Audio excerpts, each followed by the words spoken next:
26 minutos. Profesora Maribel Gordón, buenos días. El micrófono. El micrófono, profesora. Micrófono, profesora. Debe activarlo. Ahora sí. Ahí está. Buenos días, gracias por la invitación. Gracias a usted por darnos este tiempo. La profesora Maribel Gordón, catedrática universitaria, como ya sabemos, formalmente desde el domingo, luego de la llamada del Tribunal Electoral, es candidata a la presidencia de la República y estará en la casilla de libre postulación, habiendo logrado el segundo lugar en cantidad de firmas recogidas para esta aspiración. ¿Por dónde quiere empezar, profesora? Mira que se lo pongo al revés ahora. ¿Por dónde quiere empezar usted? Bueno, me gustaría iniciar agradeciendo al pueblo panameño la confianza, el respaldo a la propuesta que hemos presentado, que es el Plan para la Vida Digna. Somos la única propuesta que ha sido presentada al conjunto nacional, que es una propuesta integral que llama a vivir dignamente, a crear las condiciones a través de una política económica dirigida al desarrollo nacional y social.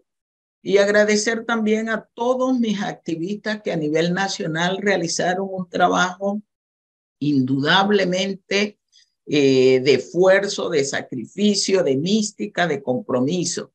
Y creo que hemos impuesto una nueva forma de hacer política frente a chequeras y clientelismo, dignidad. Precisamente, esa chequera, frente a esa chequera y frente a esa dignidad, Maribel Gordón, en este despegue ya formal de campaña, luego de haber concluido una etapa de recolección de firmas, ¿por dónde piensa comenzar a atraer al electorado? O sea, ¿cuáles son los ejes temáticos que Maribel Gordón, bueno, que, dicho sea de paso, con su compañero de fórmula, Richard Morales, ¿cuáles son los ejes temáticos que ustedes creen o consideran atraerán al electorado? Bueno, yo creo que en este país lo fundamental es establecer una dinámica diferente al clientelismo que se ha impuesto en los torneos electorales y que hace que Panamá tenga la elección per cápita más costosa de América Latina. Para nosotros es importante empezar por los determinantes que hacen la vida saludable.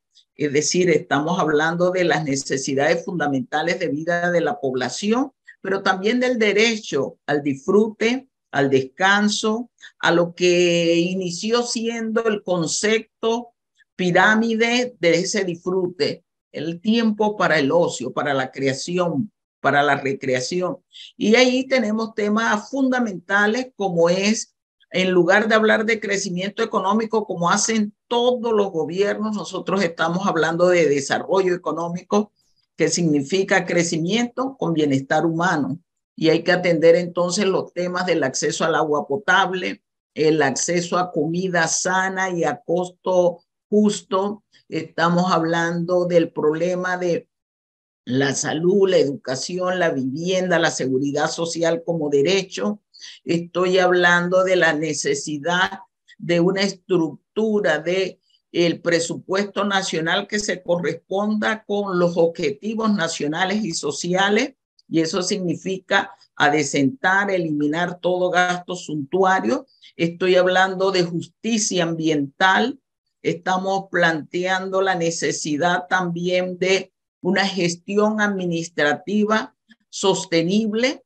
Hemos planteado un presupuesto con enfoque de género y en ese sentido llamamos a los sectores productivos, a la micro y pequeña empresa, a los industriales, a los del sector agropecuario y agroindustrial, a sumarse a una propuesta en donde caben todos y todas y en donde se aspira como norte tener el Panamá que no esté en las listas de sexto lugar con la peor distribución de la riqueza, de la corrupción, de la pobreza, de la precariedad, sino entrar a un proceso que permita la realización plena, la identidad cultural, el problema del deporte, de la cultura, del arte, como planteamientos que reflejen la calidad de vida que deben tener los panameños y las panameñas en este país. Profesora, buenos días. ¿Cómo le respondería Maribel Gordón y su compañero de fórmula, Richard Morales,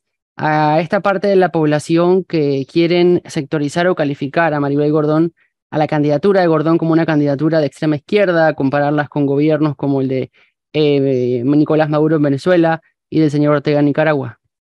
Como siempre hemos dicho, la propuesta es una propuesta panameña y la propuesta es una propuesta para resolver los problemas nacionales y los problemas fundamentalmente sociales. Si resolver el problema del hambre, de la falta de agua 724 en este país, el problema del desempleo, de la informalidad, lo denominan como siempre ha sido el concepto. Son los sectores de izquierda los que están fundamentalmente estableciendo condiciones para la vida digna, para los derechos, para un Estado de Derecho, para una democracia realmente participativa. Nosotros siempre hemos dicho, estamos con Panamá, nuestra propuesta es una propuesta panameña y mira eso, la necesidad del desarrollo nacional y social, resolver los problemas fundamentales de este país. Este es un país con riqueza, pero donde predomina en la mayoría de los panameños la pobreza, y eso no puede seguir siendo el orden de gestionar ni la economía, ni la sociedad, ni la política, ni la cultura en nuestro país. Pero profesora, ¿cómo lo resolvería? Flor, que creo que es lo mismo que vas a preguntar, porque a mí estos temas probablemente nos motiva a todos y a los que nos están escuchando. ¿Y cómo Maribel Gordón encontraría ese punto de equilibrio? Porque sí es cierto que es una riqueza que impresiona, pero también es una pobreza que golpea en la cara de los panameños. ¿Cómo se busca, desde la óptica de Maribel Gordón, cómo busca ese punto de equilibrio? El equilibrio es fácil. El equilibrio es entender que la seguridad social, que es más que pensiones y jubilaciones, sino que es un concepto amplio del quehacer, constituye la base para generar una redistribución, una justicia social, una mayor equidad en el plano económico y social.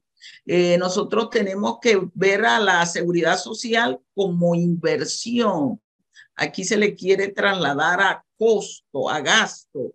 Es una inversión y el país tiene obligatoriamente que caminar hacia esa inversión social. Eso beneficia a todos y todas y debe permitir ese equilibrio en lo que nosotros llamamos las posibilidades y las oportunidades de que el flujo circular de la economía funcionen adecuadamente. Significa acabar con algunos obstáculos que están haciendo una situación de precariedad en nuestro país. Por ejemplo, toda la estructura de oligopolio en temas sensibles como son los alimentos, los medicamentos, la energía. Hay que dar pie a una mejor distribución de la riqueza. Decía la OIT, el poder adquisitivo de los salarios en los últimos, en el 20 y 21 se ha reducido en 22.6%. La riqueza que se genera en este país, menos del 25% va a pagar a salario. Entonces, una sociedad que es inequitativa es una sociedad que tarde o temprano tiene crisis profundas como las que estamos viviendo. Una crisis que es institucional, que es económica, que es social, que es política, que es integral. Y por eso hemos planteado la necesidad de un modelo que plantee la vida como el centro del quehacer social en un equilibrio armónico con la naturaleza. Es el planteamiento que tenemos de cómo hacerlo, caramba, una política económica que cuando define el qué hacer, el cómo hacerlo, el para quién hacerlo y los propósitos de las decisiones de política económica, esté mirando el desarrollo nacional y social y no los intereses particulares de unos pocos. Y te pongo un ejemplo. Esta es una economía profundamente hipertrofiada, un desigual desarrollo de los sectores, pero además el crecimiento económico se concentra en 5 actividades. Ningún país puede caminar hacia el progreso que denominan, hacia la innovación, hacia el desarrollo, en una relación que es totalmente hipertrofiada. Profesora, yo le quería preguntar, ¿cómo resolvería problemas tan puntuales? Por ejemplo, el tema de la falta de agua en todo el país, el tema del problema de la recolección de los desechos. ¿Qué haría usted con la autoridad de aseo? ¿Qué haría con el IDAN? Cada 5 años los que pasan como candidatos nos prometen que van a resolver los problemas. Los que llegan, el que llega de presidente, al final no resuelve nada, sino que se agravan los problemas. ¿Qué haría Maribel Gordón para revertir todo lo que nos han prometido hasta ahora y que no ha sucedido? Yo creo que lo primero es cambiar el enfoque. La recolección y disposición de la basura es un problema de salubridad. Aquí se quiere atender como un problema puntual. No entendemos que si no se recoge la basura y no se dispone adecuadamente esta basura, los desechos, el problema persiste. Entonces tengo que tener una visión de salubridad para atender este problema.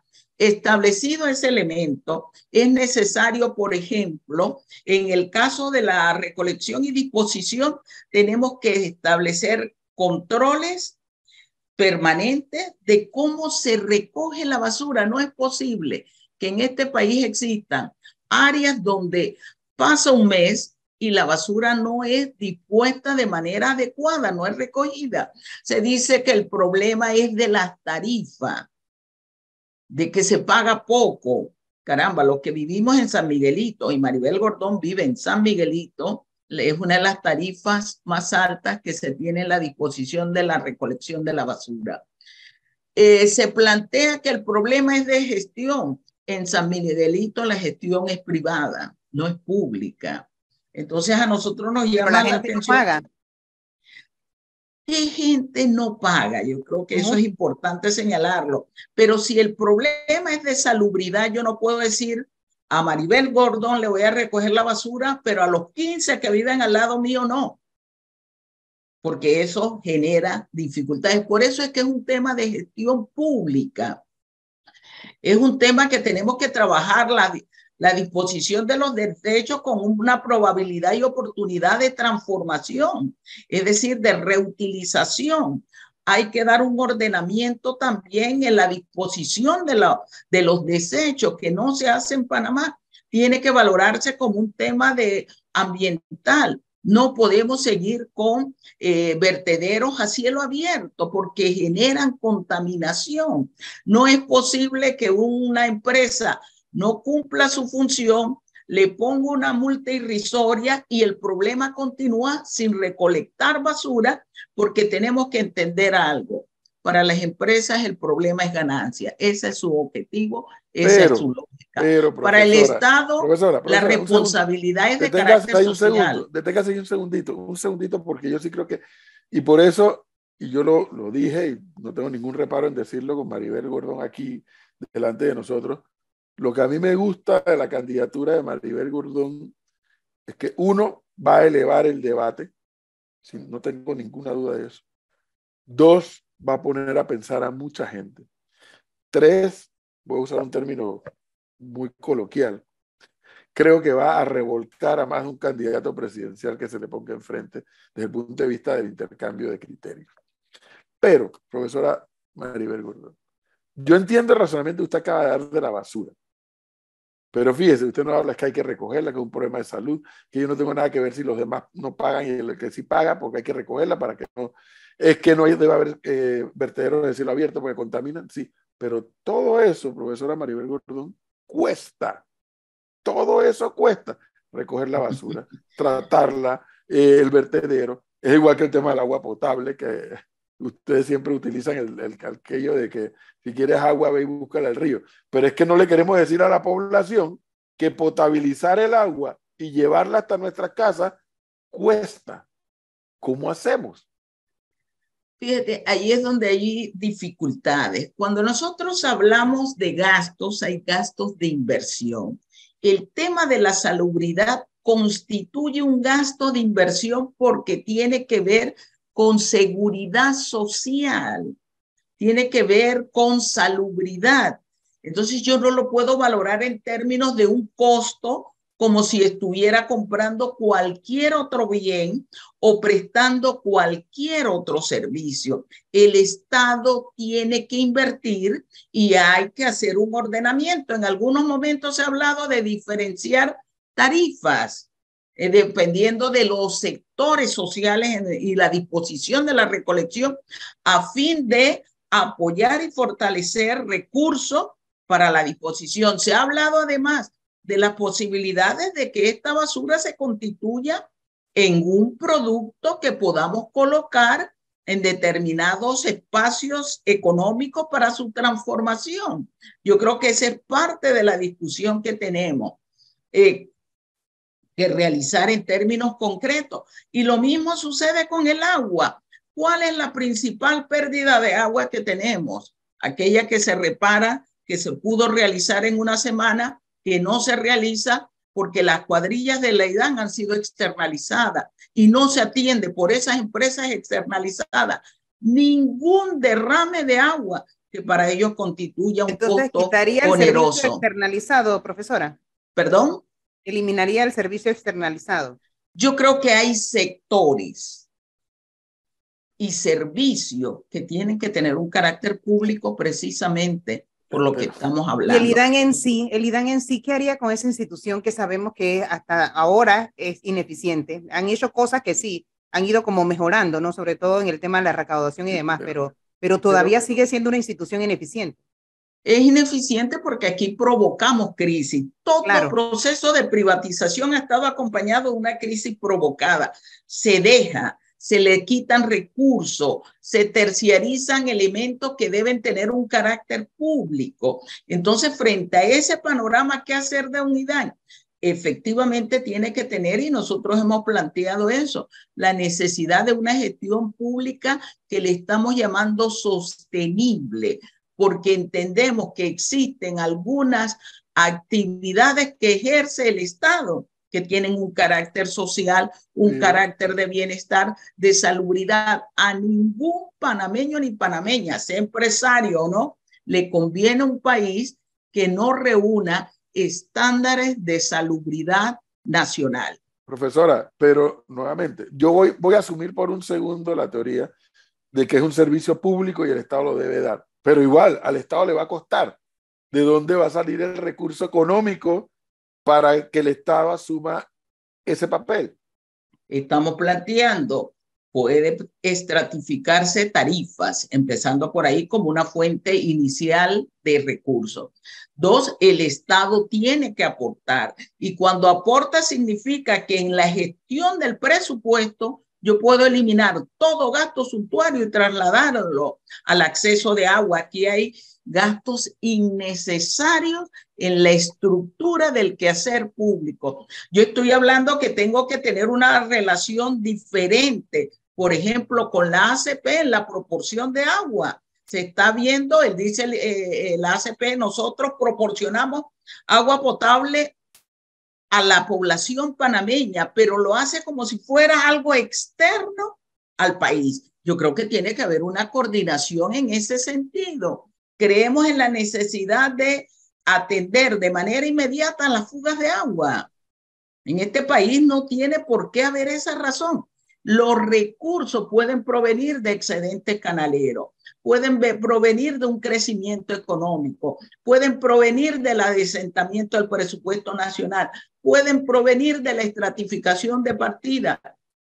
Y si tenemos que llegar, por ejemplo, a establecer algún nivel de préstamo o cooperación internacional, lo tenemos que hacer dirigido a ese elemento. Aquí se pide deuda para pagar deuda y eso es lo que no puede ser.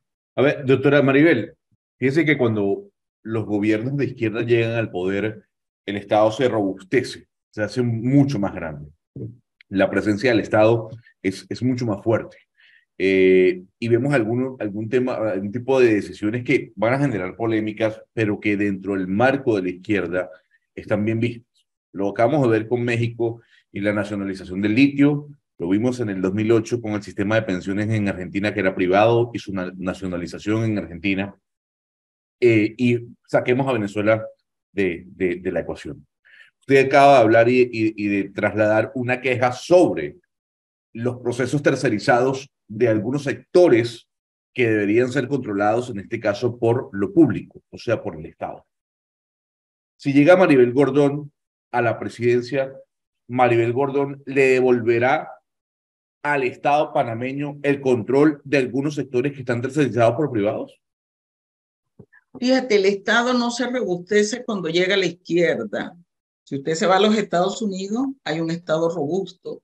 Cuando se dio la crisis financiera, el Estado intervino para rescatar al sector y a las instituciones financieras. Ese es un principio económico, no es si es de izquierda o derecha. ¿Qué pasa cuando hay crisis frente a un elemento y sobre todo cuando un elemento es de carácter social? Sesgarlo a un tipo de Estado y a otro no.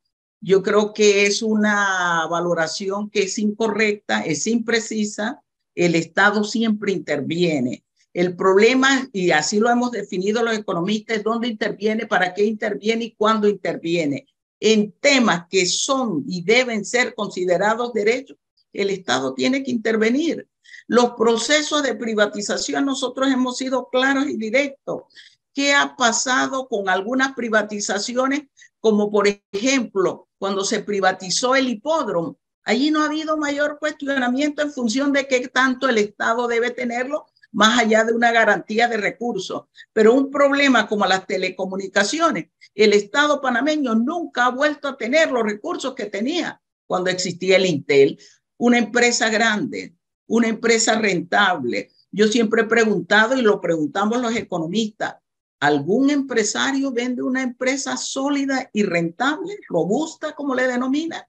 Entonces la lógica hay que entenderla desde qué es lo que quiero atender. ¿Quiero resolver los problemas sociales? El Estado tiene una responsabilidad, porque la responsabilidad del Estado es social. La responsabilidad de las empresas privadas es financiera. Claro. Son objetivos distintos. Doctora Maribel, cuando hablo de Estado robusto, hablo de la presencia del Estado, una presencia mucho más marcada, porque por definición la izquierda como tal, y no la estoy criticando, sino es un tema de definición, critica un modelo en donde el privado tiene una gran importancia, incluso por encima del Estado per se. No obstante, yo no estoy criticando, solo le estoy trasladando. Pero no me ha respondido. No, pero no me ha respondido. Usted, si llega a la presidencia, ¿le devolvería al Estado panameño el control de algunos sectores tercerizados a privados? Yo creo que es una discusión y donde es derecho debe privar un criterio de rentabilidad social y no financiera. Pero te adelanto, Japón, ¿es un país comunista? No, en absoluto. Una alta presencia del Estado. ¿Canadá es un país comunista? No. Una alta presencia del Estado y sobre todo en los temas sociales. Hay que definir, lo que pasa es que aquí se quiere tratar todo como si fueran iguales. Una cosa son los bienes y servicios de importancia primaria para garantizar vida digna y otros son los elementos que pueden estar y seguirán estando en eso que denominamos sector privado. Profesora. Yo creo que esa es la lógica que se debe imponer. No puede ser una lógica donde condene la vida, que es lo que ha pasado. El país que más crece en América Latina y el segundo país más desigual de América Latina, siendo un país rico. Profesora, usted, perdón, Melissa, adelante. Bueno, adelante, Melissa. Iba a preguntar, aproximadamente 300.000 jóvenes votan en el 2024 por primera vez. ¿Qué va a hacer Maribel Gordón junto con su equipo para llegarle a este electorado? ¿Y qué incluye el plan de vida digna para el 35% de la juventud, de 35 hacia abajo, para beneficiarlos? Sí, yo creo que no se trata, como a veces se habla y dice, bueno, vamos a hacer un plan de la juventud que está aislado del conjunto social y que no tiene disposiciones de recursos ni de normativa y que por ende queda en el olvido. Para mí la juventud tiene un papel fundamental y ese papel fundamental inicia con participar en la toma de decisiones. Aquí no se le consulta a los jóvenes. Aquí se ha desmantelado toda organización juvenil en todos los espacios, incluyendo al estudiantil. El 13% de los jóvenes que está ocupado solo contribuye a la seguridad social. Es decir, estoy condenando a una juventud a que no tenga futuro en su edad adulta mayor. No se van a pensionar. Yo tengo una responsabilidad en ese tema. 20% de esa juventud no tiene empleo y el empleo que tiene no es digno. Hay un conjunto de población que está en el mercado laboral por problemas socioeconómicos. Aquí se expulsa de los colegios a un estudiantado y el Estado no hace nada. 46.000 jóvenes en los últimos años no están en los planteles educativos. ¿Y qué está haciendo el Estado? Pero además ustedes tienen derecho al arte, a la recreación, a la cultura, al deporte, a su realización. ¿Dónde están los espacios para que ustedes realicen eso? Si yo hablo de, por ejemplo, la cultura del barrio, donde podrían realizarse miles de jóvenes, no hay anfiteatros en nuestros países, en nuestras comunidades, en nuestras localidades. Si yo hablo del derecho de expresión como graffiti, son sancionados. En otros países ha creado licenciatura a ese nivel. Si hablamos de los jóvenes, aquí se les estereotipa como nini. Y qué bueno que me lo preguntes, tú eres mujer como yo. Dicen la mayor cantidad de nini las mujeres. Caramba, nos ubican en la condición reproductiva, la condición del cuidado familiar. Muchas de esas chicas salen de los colegios para poder cuidar al adulto menor, al adulto mayor, perdón, a la niñez de sus hogares, porque ese es un hogar que no tiene los recursos para tener acceso a las comodidades y al confort. Qué bueno que me lo pregunta, porque no es solo emitir cada 5 años el voto, eso es lo que le hacen a la juventud y se olvidan de ello. Pregunta obligada, profesora Gordón, porque me pareció muy puntual la pregunta de Melissa y muy puntual su respuesta, y por eso aquí hay algunos que les molesta que yo diga eso, por eso es que yo digo que Maribel Gordón va a elevar el debate en esta campaña. Eso es lo que yo opino, falta ver que me equivoque. Pero, no se equivoca, eso sí se lo aseguro. Profesora, usted ha tocado un tema que por razones obvias a usted le toca un botón, a mí me toca un botón, a Flor le toca un botón y a muchos de la sociedad, el tema de educación. Voy a hacer una valoración estrictamente política. Podré estar equivocado o podré estar acertado. En mi opinión, hay un sector bastante amplio de la dirigencia magisterial de este país que va a apoyar a Maribel Gordón. Yo creo eso. Creo eso. Es lo que yo creo. A lo mejor me equivoco, pero yo creo que hay un sector, y hasta le puedo poner nombre y apellido, de dirigentes educadores que van a apoyar a Maribel Gordón. Dicho, y lo cual es legítimo, cuidado. No lo estoy diciendo como algo malo ni como algo bueno. Es legítimo, cada uno apoya al que le dé exactamente la gana. Pero, profesora, es la misma dirigencia de los educadores que tienen secuestrado el sistema. Es la misma dirigencia que nos quiere seguir, nos quieren estar atascados en un modelo educativo del siglo XIX. Es la misma dirigencia que se opone a revisar el sistema. Y es la misma dirigencia que no quiere que haya supervisión de lo que ellos hacen. Y lo que sí quieren es aumento salarial. Ya tienen $900 de su lado, que se lo dieron en 3 gobiernos consecutivos. ¿No? ¿Qué hacemos ahí, profesora? Porque usted, mire, que usted dice algo que además a mí me activa. Deporte, cultura, anfiteatro, canchas. Pero estamos, fíjese, no educando, estamos formando en nuestras instituciones estatales de educación. Bueno, yo creo que aquí hay un problema de educación y que aquí se le quiere achacar la responsabilidad a un sector cuando el problema es integral. Empezando, si yo no tengo un plan nacional de desarrollo, ¿a quién responde la educación? Se ha querido circunscribir la educación a un problema de gestión. ¿Quién gestiona la educación? Por allí alguien dijo, cuidado cuando se invierte en educación pública porque afectamos la educación privada. Eso no puede ser un criterio de nación. se le quiere hacer una responsabilidad a un educador y usted acaba de decir, $900 le incrementaron a los educadores en algunas administraciones. ¿Sabe usted que los educadores eran los sectores profesionales peor con pagado? menor salario como profesional? Pero ya no lo son. Incluso hoy tienen un salario, ¿me escucha? Un salario que no se corresponde con el costo de vida, alimentación y otros gastos necesarios. Vamos al problema. ¿Quién ha transformado el currículum educativo?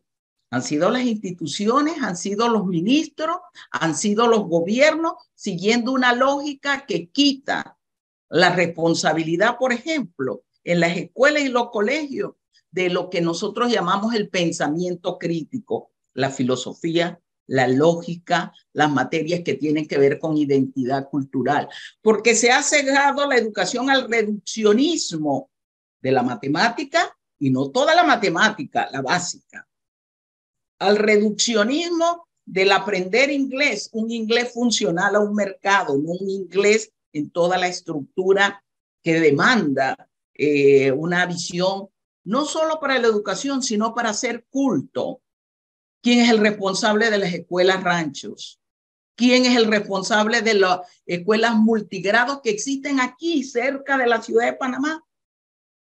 ¿Cuándo se ha cumplido la Ley Orgánica de Educación de 1947 que designaba por lo menos el 6% del Producto Interno Bruto para educación? La responsabilidad es de los educadores. Dicen, porque hacen huelgas y se pierde clase.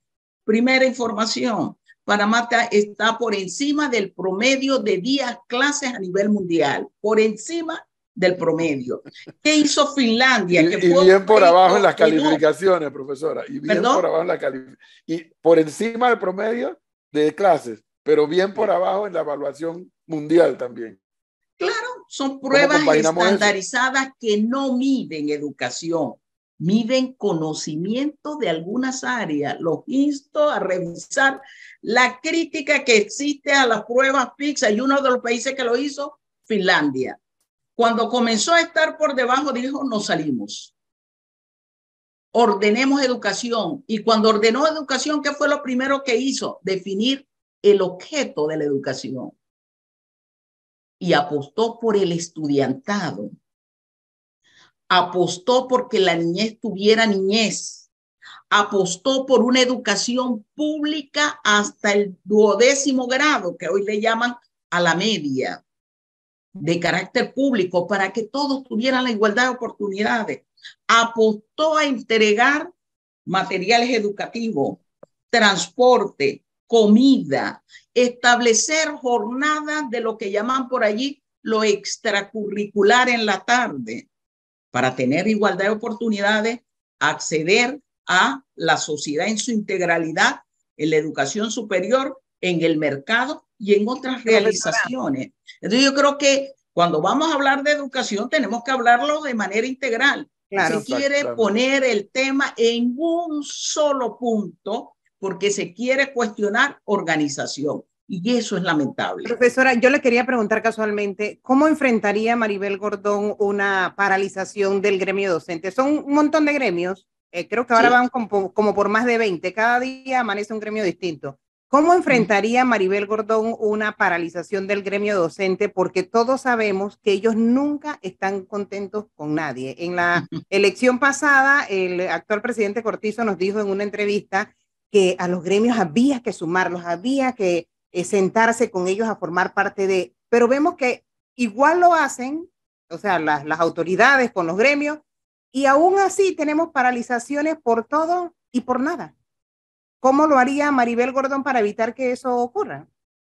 Bueno, lo primero que diría es que por todo, sí, por nada, nadie hace huelga por nada. Es producto de una acumulación de desatenciones a diversos niveles. Pero ellos no se preocupan por también resolver las cosas que ellos pudieran resolver como docentes.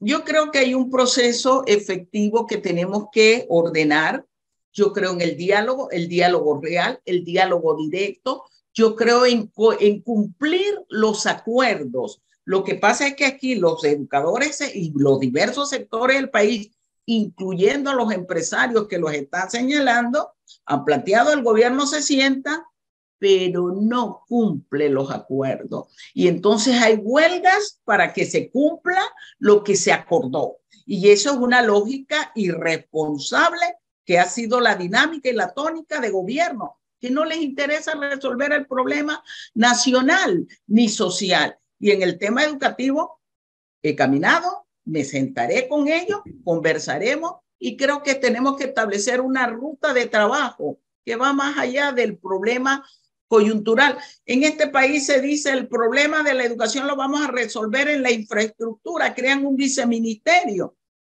que es una carga de burocracia con alto salario y los colegios se están cayendo literalmente.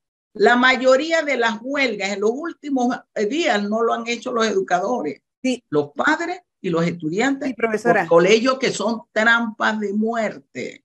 Pero ¿cómo es que hay escuelas en las que paralizan clases porque las sillas no las han reparado? ¿Cómo es que el inicio de año escolar, la escuela arranca bien, con todas las bancas en orden, con la escuela pintada, arreglada, bonita, y al final del año las escuelas están hechas un desastre? Hay que volver a gastar plata, hay que volver a pintar, a reparar. ¿Dónde estaban los profesores o qué educación le dieron esos profesores pero a las esos estudiantes? escuelas no empiezan con bancas ordenadas. Aquí aproximadamente hay 20% de los colegios que no inician ni siquiera con la infraestructura básica. Los propios medios expusieron colegios que iniciaron y no tenían sillas. ¿Cuál es el colegio que inició ordenadamente? Colegios donde no se ha nombrado el primer día de clase a los docentes. Escuelas que tienen que esperar más de 3, 4, pasa el primer trimestre y aún no han llegado eso los que usted plantea es real, unidades modulares. Sí, Flor, vamos con los oyentes. Vamos con los oyentes. Es la lógica de un gobierno que no podríamos quedar aquí hablando mucho. Exacto.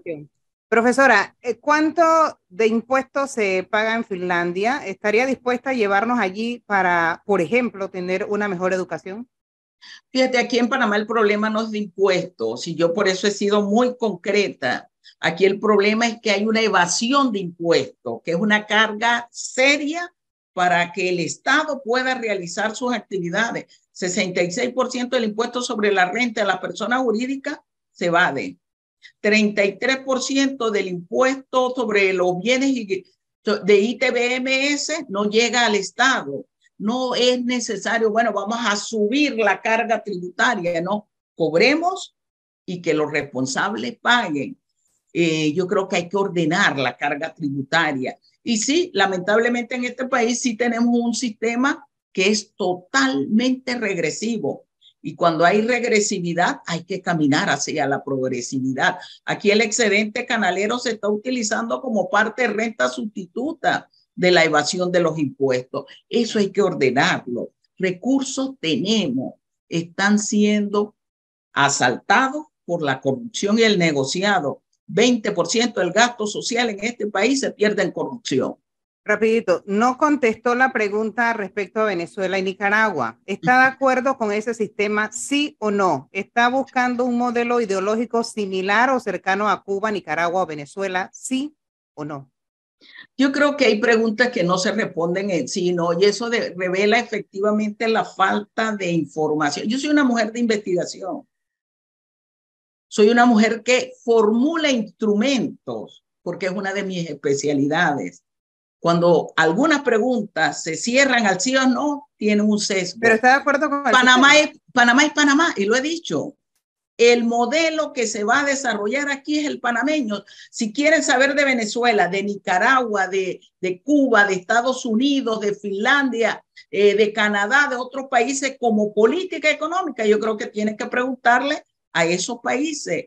Panamá es una formación social diferente, tiene su identidad, hay que seguir construyendo identidad. Lo que pasa es que aquí hay un sector minúsculo que propende la sumisión a un modelo a un país como base de la tónica que se debe desarrollar en este país, y eso es lo que no es posible. A los compañeros que están preguntando esas relaciones, cuando quieran nos sentamos, les explico qué es el comunismo, qué es el socialismo, qué es izquierda, qué es progresismo, porque aquí hay un cúmulo de desinformación. Y cuando me inviten, podemos hacer Ahora, una, doctora, una más una antes hora, de 2 horas Gonzalo, para hablar de ello. una más de Sí, los yo oyentes tengo otra antes de también. Gonzalo, pero rapidito, Dígame. ¿dónde va a poner a los personajes, llámese Saúl Méndez, Genaro López, que están siempre detrás de usted en su gabinete? ¿Dónde quedarían ubicados? Maribel Gordón, detrás de Maribel Gordón está el pueblo panameño, no son personajes, son dirigentes, han llevado al sindicalismo panameño al primer lugar en América Latina, han tratado un tema polémico, riesgos profesionales. Hoy en este país existe un reglamento, una ley de seguridad ocupacional, producto del trabajo y la lucha que realizaron esos compañeros. En este país es el modelo de convención colectiva que es discutida, analizada y llegada a consenso entre los trabajadores de la construcción y la CAPAC, producto del trabajo que realizan esos compañeros. Tienen sedes en todas las provincias de este país. Realizan formación a sus compañeros, no solo sindical, hay un conjunto de trabajadores de la construcción que no tenían la educación básica, es decir, que no habían salido de lo que llamamos la primaria. Ellos le generan formarían parte de su gabinete. En mi gabinete, que no es un problema de personas, porque es colectividad, y ese es el problema, que si alguien financió al presidente, le coloco en el Ministerio de Comercio e Industria para proteger el tema minero. Es un problema de una propuesta conjunta. Allí van a estar los que tienen que estar, los capacitados. ¿Y por qué no? En algún espacio donde haya la necesidad y tengan la responsabilidad, compañeros obreros, no Saúl Méndez, no Genaro López, que tienen sus responsabilidades, pero ¿por qué no un dirigente obrero, un dirigente gremial? Aquí se colocan a los dirigentes gremiales, empresariales, y no hay cuestionamiento. Caramba, ¿quién tiene el país como lo tenemos? Profesora. Doctora Maribel. Es lo que yo podría decir. Y Gonzalo, dame un segundo, por favor. Allí, tanto Genaro como Saúl son abogados. Profesora, usted como economista y el plan para la vida digna, que es el proyecto de su candidatura, ¿qué subsidios revisarían y cuáles, por ejemplo, eliminarían en caso de llegar a ser gobierno? Fíjate, yo iniciaría planteándome por qué hay el subsidio.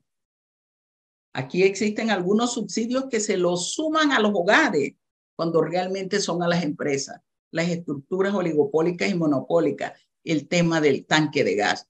Es porque hay una estructura oligopólica. Y entonces le tengo que cargar un subsidio. Mientras no se resuelvan algunos problemas, tenemos que mantener algunos subsidios. Lo que debemos caminar es a generar fuentes de empleo, empleos dignos con salarios justos. Y yo he planteado que hay 3 posibilidades fundamentales en la generación de empleo.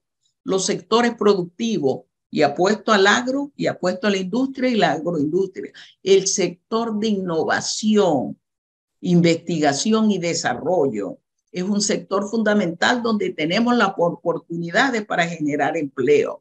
Entonces, los subsidios que son transferencias y que se le dan a la familia y a las empresas, porque se le da a ambos, y algunos de los de la familia son porque hay estructura oligopólica, tienen que ser revisados en ese conjunto.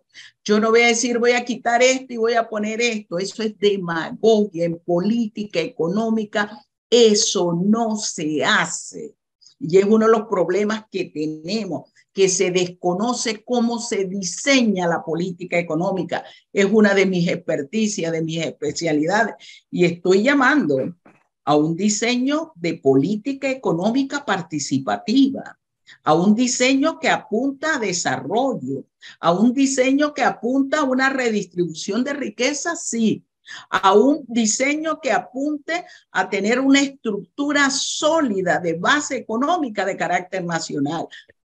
¿Quién puede temerle eso? Ahí están los empresarios. A ver, doctora Maribel, hablando de esa estructura económica que usted plantea, y en esta conversación usted ha mencionado el alto costo de la vida, y ese alto costo de la vida puede tener diferentes soluciones, desde la óptica que usted tenga a nivel filosófico. Y parte de lo que hemos hablado en este programa tiene que ver con el control de precios a los productos, por un lado, y por el otro lado, tal vez un tope de ganancia para los empresarios. Si Maribel Gordón llega a la presidencia, Maribel Gordón ampliaría la gama de productos que tengan un control de precio, aplicaría un impuesto a la ganancia o un techo de ganancia para los empresarios. Fíjate, yo he sido clara, en este país se habla con ligereza y lo han hecho los gobiernos de control de precios. Un gobierno habló de control de precios de emergencia. Colocó 28 productos, 23 productos, perdón, y fue disminuyendo. Un ejemplo, la carne de res. El que estaba bajo control era la parte más reducida de la vaca. ¿Hay control de precios en esa magnitud? El control de precios no es una medida aislada, tiene que tener medidas complementarias. Y yo creo que ahí es donde están parte de los problemas. Aprobamos el año pasado en la mesa única de Penonomé 72 productos bajo control, los productos básicos, los productos necesarios. No se cumplió. Se vino en un proceso de acaparamiento de productos, de desabastecimiento, de un sector empresarial que no entiende que para hablar de productividad yo tengo que hablar de alimentación sana, que es la propuesta de Maribel Gordón. Alimento sano con precio justo. Y eso significa cambiar la relación entre consumidores y productores. Estamos hablando de una relación armónica, coordinada, directa. Significa acabar con la estructura distributiva y comercial que tiene un carácter oligopólico, y significa aplicar una medida que se hace en los Estados Unidos en algunos productos, en el caso de alimentos, en el caso de medicamentos. Hay que hablar de márgenes de ganancia. Yo creo que los empresarios tienen que entender eso. No son todos. El micro, pequeño y hasta mediano empresario no es el que se ve favorecido. Es el gran empresariado. Hay que conversar con ellos. Yo me he sentado con todos los gremios o con casi todos los gremios empresariales. Y hemos estado hablando de este mismo tema y vienen los llamados debates que ellos están promoviendo y he participado en los periodos anteriores. Yo no le temo al diálogo real. E incluso hemos planteado un diálogo directo. Hay que comprender que para que la economía funcione, yo no puedo seguir reduciendo el poder adquisitivo. Yo no puedo tener una población donde 1 millón de personas esté malnutrido, donde de cada 4 niños de 5 años, 1 esté en desnutrición. ¿A dónde estamos llamando a que vaya este país? Y a eso algunos le temen y dicen, eso es comunismo. Entonces, para preservar la vida, ¿hay que estar en izquierdas? Esa es la pregunta. Entonces yo le hago una consulta, porque fíjese bien que usted habla de una vida saludable, habla de una dieta saludable, lo ha mencionado en diferentes oportunidades en esta entrevista. Y lo hemos conversado acá, doctora Maribel, sobre el porcentaje de población con sobrepeso, que eso al final es una carga para el Estado a nivel de salud. Y es porque no hay un sistema de prevención a esa obesidad que está presentando la población panameña por la mala alimentación. Si usted llega a la presidencia, doctora Maribel, ¿usted cree que es conveniente aumentar el impuesto a los productos altos de azúcar, con alta cantidad de azúcar o alta cantidad de sodio de alguna u otra forma? Fíjate, ese es un instrumento de los varios instrumentos que podrían haber. No es el único. Aquí se dijo, bueno, en el tabaquismo y parece que funcionó. En el azúcar y parece que no funcionó. Hay varios instrumentos. Por eso yo digo, es un problema de diseño. Todo diseño tiene acción, medida, instrumentos, variables y resultados. Entonces no tiramos cosas a la ligera. Yo he hablado de alimentación sana. Para iniciar un tema que para mí es fundamental, es construir una sola canasta básica de alimentos, la saludable. No es posible seguir hablando de canasta de hábitos de consumo. Entre menos ingresos usted tiene, consume menos y peor. No es posible hablar de canasta básica del precio más bajo. Ayer dicen que se disparó, se escapó el costo de la canasta básica que el MEF tiene desde enero, no presenta el indicador que es la de hábitos y está por encima de los 340 balboas. Tenemos que construirla saludable. No es posible, y no sé si alguien en el panel vive fuera de la ciudad de Panamá y San Miguelito, porque si vive fuera de la ciudad de Panamá y San Miguelito, usted consume, según la teoría y la propuesta que nos ha dado el gobierno en la medición de la canasta, 10 productos menos. Su rendimiento, sus necesidades calóricas son menores. ¿Qué hay de científico en la evaluación y en esa propuesta que es la que ha estado imperando y nadie ha cuestionado? Nosotros venimos cuestionándolo desde el 2000, cuando entramos a la Comisión Nacional de Salario Mínimo en mi carácter de economista técnica. Exigimos que el MINSA tuviera. El año pasado lo logramos. El MINSA explicó la canasta básica alimentaria saludable. De eso se trata y por eso estoy proponiendo comida sana a precio justo. No estoy planteando eliminar los márgenes de ganancia de los sectores productores.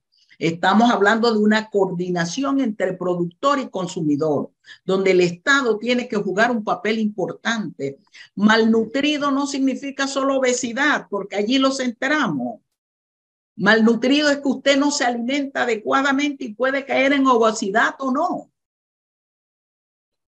Hablamos que se ha disparado las personas con diabetes, las personas hipertensas, pero no se atienden las causas. Se insiste en ver efectos, porque los efectos son los que dan réditos politiqueros. Maribel habla de las causas. Profesora, antes de ir a la parte final de esta entrevista que usted nos ha concedido hoy, antes de llegar a que ya nos alcanza el tiempo, una pregunta que para mí también es clave escuchar la versión y la visión de Maribel Gordón, sobre todo del área de trabajo de donde ella proviene, la Universidad de Panamá.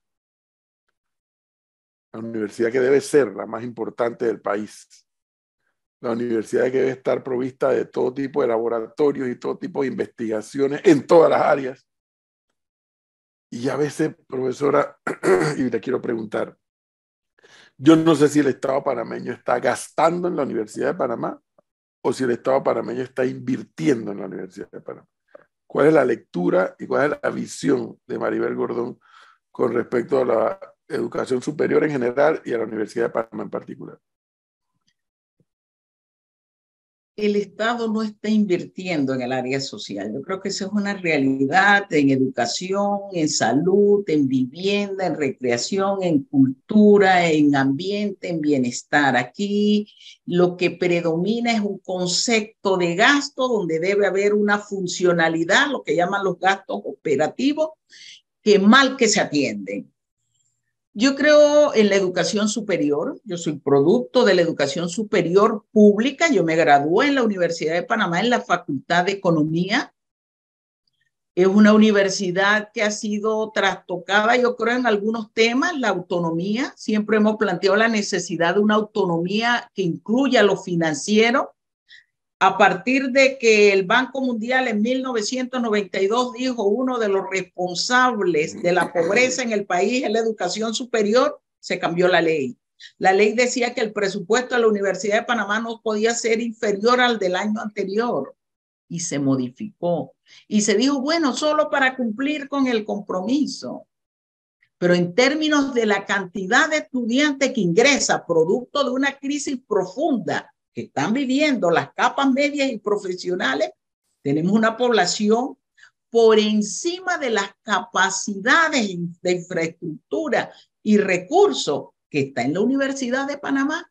Y yo creo que es uno de los temas que no se atiende, que la universidad cada año que se va a gestar el presupuesto camina al MEF o a la Asamblea Nacional pero que no hay una política sistemática de valorar este proceso. Yo creo en una educación superior como obligatoria para dar y brindar las oportunidades. Yo creo en una educación superior donde a usted, Cabrera, le gustó ser periodista, tiene toda la necesidad y facultades para entrar en esa facultad. Hoy nos venden una prueba de ingreso a la Universidad de Panamá, una prueba psicológica que orienta, pero al final le dice, ¿sabes qué? El mercado no necesita periodistas. Caramba, ¿cuál es el trastoque? Hemos ido cerrando y mermando facultades y escuelas. La Universidad de Panamá tiene una responsabilidad y su responsabilidad histórica ha sido ser conciencia crítica a la nación. No lo está haciendo. Y lo digo con toda la autoridad. Yo ejerzo en la Universidad de Panamá, en la Facultad de Economía, soy catedrática. Yo creo que tenemos que cumplir nuestro rol, nuestro papel. Yo formo economistas. Bueno. Cada uno de los docentes, eso es lo que hacemos. Profesora, llegamos a la parte final de esta entrevista que, como reitero, nos ha concedido en la mañana de hoy. Y en esta parte final le pido a Gonzalo que le explique esta parte final, cómo lo hacemos con todos los que hemos invitado y los que van a ser invitados, que son candidatos a la presidencia de la República. Doctora Maribel, estamos haciendo un cuadro comparativo con los candidatos presidenciales para que la gente pueda tener una visualización concreta, directa, precisa sobre algunos temas y cuál es la posición de los candidatos presidenciales sobre algunos temas importantes de llegar a la presidencia.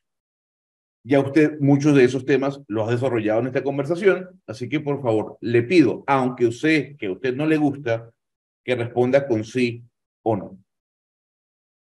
Doctora Maribel Gordón, y entendiendo lo que significa, ¿no? Entendiendo lo que significa. Doctora Maribel Gordón, reforma fiscal o tributaria, entendiendo lo que significa una reforma fiscal que no, o tributaria, que no necesariamente es aumentar el ITBMS. Reforma fiscal o tributaria, ¿sí o no? Mira, voy a responder, he analizado y he visto las entrevistas, discúlpame, me gusta ser docente. Técnicamente, la entrevista está mal formulada. Y yo creo que eso es importante que la población lo conozca, porque las preguntas se estructuran con una metodología que permita efectivamente las comparaciones. Y te digo, hay una pregunta que ya sé que me vas a formular y te la voy a contestar, pero que cuando yo pongo el O es porque tengo opción, pero se pone un O, pobreza o desigualdad. Soy economista y soy docente. Mal formulada. A ver, entonces, bajo esas condiciones te puedo responder. No, por eso le digo, a ver. Pero aquí, haciendo la observación de los errores técnicos. Para usted es un error técnico y lo respeto. No coincidimos no para mí, en para ideas. la valoración técnica, hay una guía técnica para elaborar. Pero por supuesto, preguntas. Y también entendería yo que los candidatos, más allá de los argumentos que puedan tener, que tendremos tiempo para escucharlos, piensan de alguna u otra forma. Entonces, en ese caso, usted puede decir reforma fiscal o tributaria, sí o no. Es simplemente eso. Los fiscales presupuestarios y tributarios. Si me está preguntando en el orden tributario, tengo que pasar de lo regresivo a lo progresivo, entonces sí. Sí, perfecto. Aumento de la edad de jubilación como una de las soluciones, perfecto. No, muy bien. Desde el Ejecutivo, si usted llega a la presidencia, ¿promover el matrimonio igualitario? Tiene que haber una discusión nacional. Yo soy una persona que creo en derechos. Sí, entonces. No estoy diciendo que sí, tiene que haber una discusión nacional. Claro, pero ahí viene el punto y creo que hay que explicar eso. Usted, siendo presidenta y desde el Ejecutivo, usted puede promover como política el matrimonio igualitario.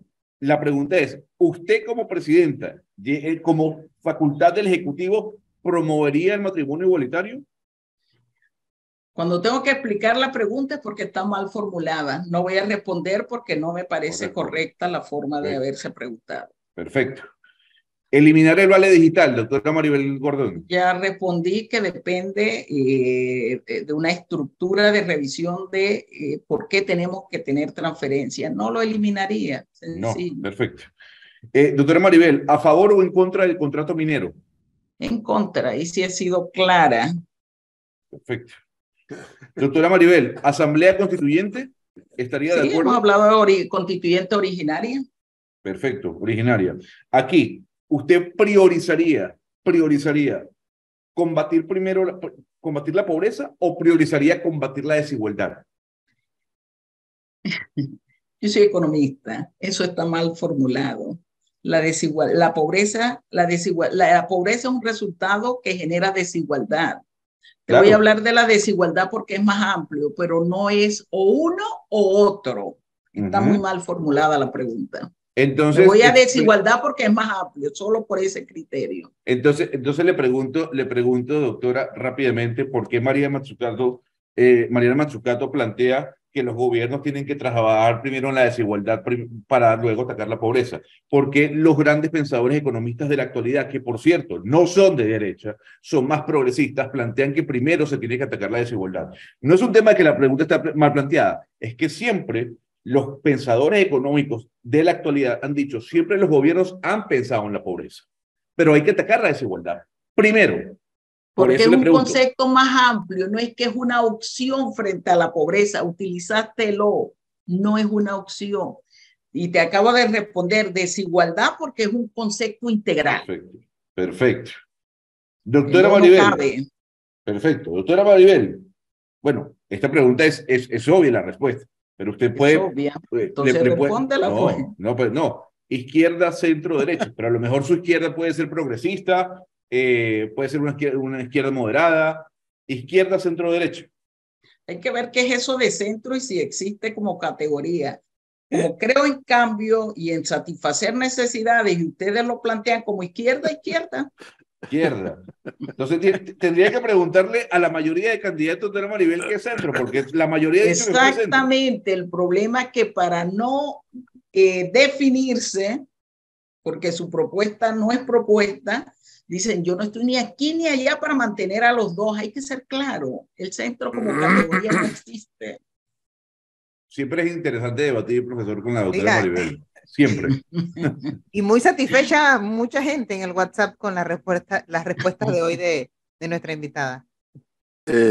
Dice la profesora que el centro no existe, pero fíjese que el centro ha desaparecido en Chile, ha desaparecido en Colombia, porque no existe. Ha desaparecido en Brasil, y fíjese las crisis en las que están sumidos todos esos países donde el centro ha desaparecido. Le digo lo que le digo a mis estudiantes, lo ecléctico no existe, no es que tomo esto bueno de un modelo y esto bueno de otro modelo. Sí. Su base ideológica es una y entran en contradicción. No estoy de acuerdo con eso, porque existe el Estado promotor, existe el Estado interventor y existe el Estado policíaco. Cuidado con eso. El Estado siempre interviene. El Estado, en eso. En un Estado más chico no significa un Estado más débil. Profesora, en eso usted a mí no me va a convencer porque yo estoy de acuerdo con usted en eso. El Estado sí existe y el Estado sí interviene. Yo sí creo en eso. ¿Con cuánta intensidad? ¿Con menos intensidad? Esa es otra discusión. Pero así a mí, créame que en eso yo estoy matriculado. Yo sí creo que el Estado existe y el Estado. Hay momentos de la vida del Estado donde el Estado tiene que hacerse sentir y hacerse valer. Y finalmente, le tengo que hacer un comentario casi que obligado. Dígame. Por las circunstancias, y con esto me despido y terminamos.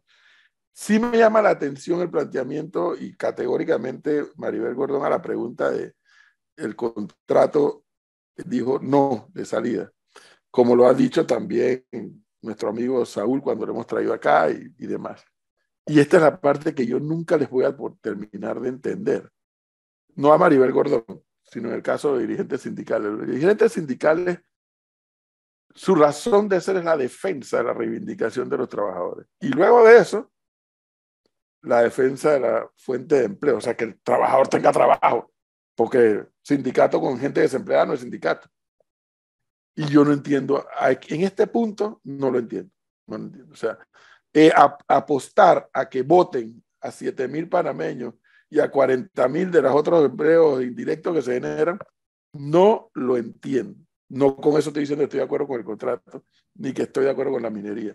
Pero no entiendo el planteamiento de la izquierda panameña, es decir, tiren a la calle a esa gente y después vamos a ver qué hacemos con esto. No, Eso no no nos lo hemos entiendo. planteado eso. Aquí No, pero se existió subyace, ¿no? un Estado y gobiernos irresponsables desde el que firmó el convenio hasta la fecha, donde se ha actuado inconstitucionalmente. El Estado tiene que prever las condiciones hasta que se logre establecer en otros parámetros a esa población trabajadora. Lo que no puede ser es que un contrato leonino inconstitucional prevalezca. Yo estoy por la vida digna. La minería a cielo abierto en un país como el nuestro atenta, genera daño a los trabajadores. Pero díganlo entonces, ustedes quieren Lo que se decimos, cierre esto y que todos estos trabajadores se vayan altamente para su casa. contaminante. O sea, ¿Cómo quedan los trabajadores que trabajan en las mineras? Pero díganlo, pero digan que las consecuencias de eso van a generar desempleo. Díganlo. No creo en eso porque va creo que el Estado tiene que, asumir su responsabilidad. Va a generar desempleo. El Estado tiene todas las actividades que llamamos costo de oportunidad que se pueden generar en esa provincia. Gordón, por amor a Dios. Sí, de la decisión de los panameños. Silvicultura. No. Olvídese de esa historia. Genera más empleo y la cantidad de empleo que registran no son ciertos. Evidentemente usted nunca ha ido por el proyecto de mina. Evidentemente nunca. Yo soy de Penonomé. Si usted habría ido, usted me hablaría de las condiciones en que estaban esos pueblos antes del proyecto. Esos pueblos estaban abandonados, todos, incluyendo Coclecito. Y ahora fueron desplazados, la mayoría. Todos estaban tirados y ustedes por allí no pasaban. Entonces ahora lo que hay que decir, los grandes tractores, porque hay una población que tiene incluso impedimentos para pasar en determinadas áreas. Porque es un área industrial y por ahí no se puede estar pasando alegremente. Por amor a Dios, profesora, usted es demasiado inteligente. Yo soy inteligente, pero además soy realista. Yo he vivido allá, he ido. Usted no ha ido. He ido. Usted no ha ido, no lo creo. Ah, caramba. Yo no creo que usted haya ido. ¿Dónde está? Usted me dice que sí, yo le creo. Yo le digo que sí, usted me dice que no. Ahí 8:33, profesora. Muchas gracias. Siempre un gusto hablarla y siempre un gusto saludarla. Buena suerte. Gracias por la invitación. Y éxitos. Gracias. Hasta luego, gracias.